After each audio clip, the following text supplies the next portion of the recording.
फिर आप अपना इंट्रोडक्शन अपना परिचय। मेरा नाम प्रिया सोनी है और मैं इकोना के आजाद नगर कस्बे चौक मार्केट में रहती हूँ। दीदी, पुलिस सेवा में आने का विचार कैसे आया? फर्स्टली तो मैं अभी जॉब की प्रिपरेशन कर रही थी। मैंने यूपीएसएससी के बहुत सारे जॉब ट्राई किए, फिर सोचा कि हाँ चलिए इस बार इसमें भी ट्राई करके देखते हैं, अगर लक अच्छा हुआ तो हो जाएगा, और हो भी गया मतलब। और इससे आपको एक मतलब अच्छा मौका मिलता है कि हाँ मुझे भी यूपी में जाना है, यूपी की जॉब करनी है, बेल्ट की जॉब करनी है। चलिए, आपने निर्णय लिया, फिर तो माता पिता भाई बहन आपके फैसले पर क्या रिएक्शन था उनका? मेरे घर वाले काफी सपोर्टिव हैं। उन्होंने सपोर्ट भी किया कि हाँ अगर तुम पढ़ना चाहती हो, तुम करना चाहती हो तो प्लीज ट्राई करो, अगर लक ने साथ दिया तो हो जाएगा। एंड उन्हें पता था कि हाँ मतलब मेहनत कर रही होगी तो हो जाएगा, अदरवाइज कोई दूसरा ट्राई करना। उन्होंने कहा कि ठीक है, अच्छी जॉब है। क्या कोई खास घटना या कोई विशेष से आप प्रेरित हुए ऐसा भी? नहीं मतलब इतना ऐसा कुछ है नहीं, बट ये रहता है कि हाँ एक वो हो जाता है कि सब लोग कहते हैं कि लड़कियों को ये नहीं करना चाहिए, वो नहीं करना चाहिए, पर इससे आपको ये पता चलेगा कि नहीं, लड़कियां बहुत कुछ कर सकती हैं। एंड बेल्ट की जॉब भी लड़कियों के लिए बहुत सेफ होती है, इससे लोगों को ये पता चलेगा। और स्पेशली जहां हम रहते हैं वहां लोगों की सोच और भी ज्यादा पीछे है। तो मुझे ये साबित करना था कि हाँ आप ये सोच रहे हैं कि ये गलत है, तो ये ऐसा नहीं है। मतलब हर जॉब अच्छी होती है, हर फील्ड अच्छा होता है। अगर हम यहाँ से उठ के वहां जाएंगे तो यहाँ के लोगों को ये इंस्पिरेशन मिलेगा कि हाँ बेल्ट की जॉब भी अच्छी होती है, और हम जो बहुत पुरानी मानसिकता रखते हैं वो भी लोग का दूर हो जाएगा इससे। तो ये लड़की होने के नाते समाज या आसपास की कोई नकारात्मक स्थिति बहुत सी आई होंगी, आपने उससे कैसे निपटा? मैं ही नहीं, अगर कोई भी लड़की मतलब कुछ करती है जिंदगी में तो ये लोगों का पुराना है कि हाँ उसे आगे तो नहीं बढ़ने देंगे, और फिर तो वो सबकी सोच थे कि ये पढ़ने जा रही है, क्या होगा क्या नहीं होगा, हमें क्या पता। लोग सबकी आदत है, बट हमें ऐसा लगना चाहिए कि मैं ये सब कुछ सोचनी नहीं थी। हम इन सबको एक तरीके से लेते थे कि हाँ अगर बाद में कुछ कर लेंगे तो यही सबकी सोच बदल जाएगी। और ये तो सब लोग फेस करते हैं, स्पेशली अगर आप एक टिपिकली मोहल्ले में रहते हैं और मतलब आप सबको पता है कि हाँ ये एरिया कितना पीछे है स्टडी के मामले में, साक्षरता में हमारा जिला सबसे पीछे है। तो उस हिसाब से तो लोग का ये सोचना भी वाकिफ है कि हाँ ये पढ़ने जा रही है, पढ़ने जा रही हैं। परीक्षा में बैठते समय आपका आत्मविश्वास कैसा? मुझे यकीन था कि मेरा हो जाएगा। मेरा सेंटर बलरामपुर में था, तो इसलिए आसपास का सेंटर था तो इतना डर भी नहीं था। और मुझे यकीन था कि हाँ मेरा होगा, क्योंकि मैंने बहुत अच्छे से स्टडीज की थी। मेरे मॉक में हमेशा बहुत ज्यादा अच्छे नंबर आते थे। तो ये मुझे यकीन था कि अगर मेरा नहीं हुआ तो फिर और शायद ही किसी का होगा। रिजल्ट आने के बाद पहला पल कैसा था? आपने सबसे पहले किसे फोन किया? रिजल्ट आया था 14 जुलाई को रात के 8:30 बजे। उस समय मैं लोअर पीसीएस के लिए मॉक टेस्ट दे रही थी। तो फिर नोटिफिकेशन आया कि मतलब यूपीएसआई का रिजल्ट फाइनल आउट हो चुका है। मैंने सबसे पहले अपना रिजल्ट चेक किया, तो मैंने ओबीसी कैटेगरी से चेक किया, क्योंकि हम ओबीसी कैटेगरी के हैं। उसमें मेरा नाम नहीं था। अब हम शॉक हो गए कि मेरा नाम क्यों नहीं है, पूरी तरीके से परेशान हो गए। फिर मुझे याद आया कि मेरे मार्क्स ज्यादा अच्छे हैं, शायद हम जनरल कैटेगरी से गए होंगे। फिर मैंने जनरल कैटेगरी चेक किया तो उसमें अपना नाम दिखा, तब जाके मुझे हाँ कि चलिए हो गया है।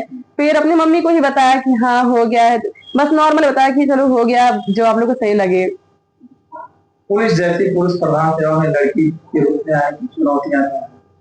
बहुत सारी चुनौतियां होती हैं, मतलब ये वैसे तो ये 24/7 की जॉब होती है, तो एक लड़की के लिए वैसे ही बहुत टफ हो गया ये कि हाँ आप जिस दिन आप साइन कर देंगे उस दिन आपको 24 आवर में किसी भी टाइम बुलाया जाता है।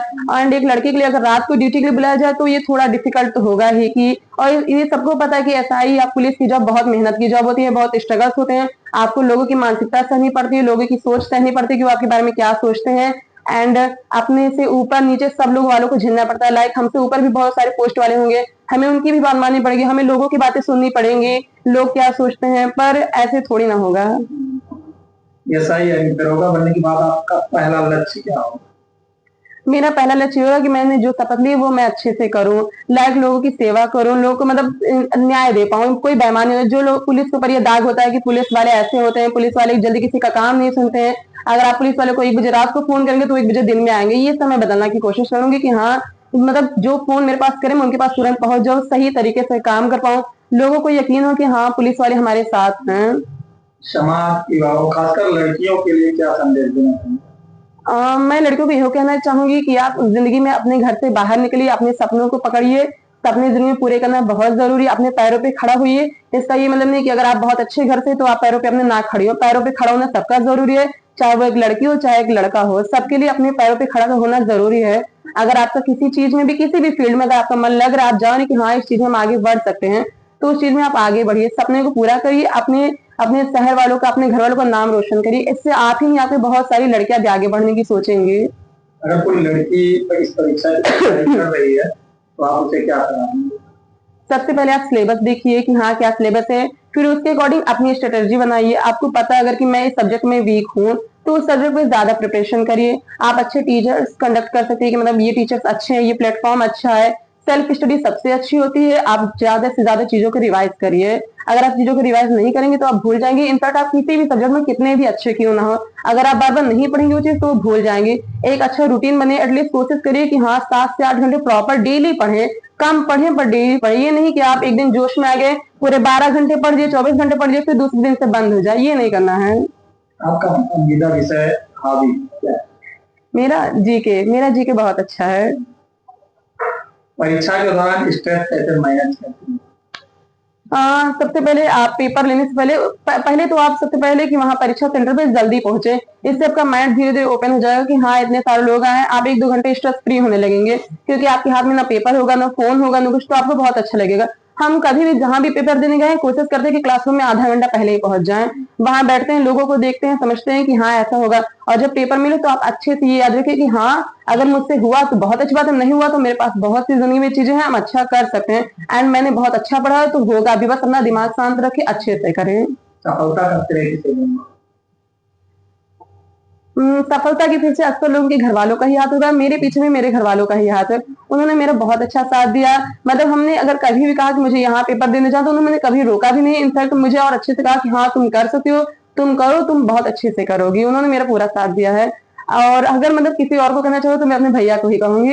इन्होंने मेरा बहुत अच्छा साथ दिया। जहां हम गए वहां मुझे पेपर देना, हर चीज कराने के लिए लेके गए। कभी किसी चीज ने मना नहीं किया। जो आपको मतलब कोई भी बुक चाहिए, कोई भी प्लेटफॉर्म चाहिए, कुछ भी परचेज करना हो, इन्होंने तुरंत हाँ किया है। चलिए फिर आगे भविष्य के हम तो भी सोचा होगा आगे कुछ और करेंगे। अभी तो मेरा 23 अगस्त को लोअर पीसीएस का एग्जाम है, उसके लिए पढ़ रही हूँ। फिर अगर इसमें हो गया, भगवान की कृपा है तो अच्छी बात है। अदरवाइज मैंने पीसीएस का सोच रखा है कि आगे हम पीसीएस का देखेंगे।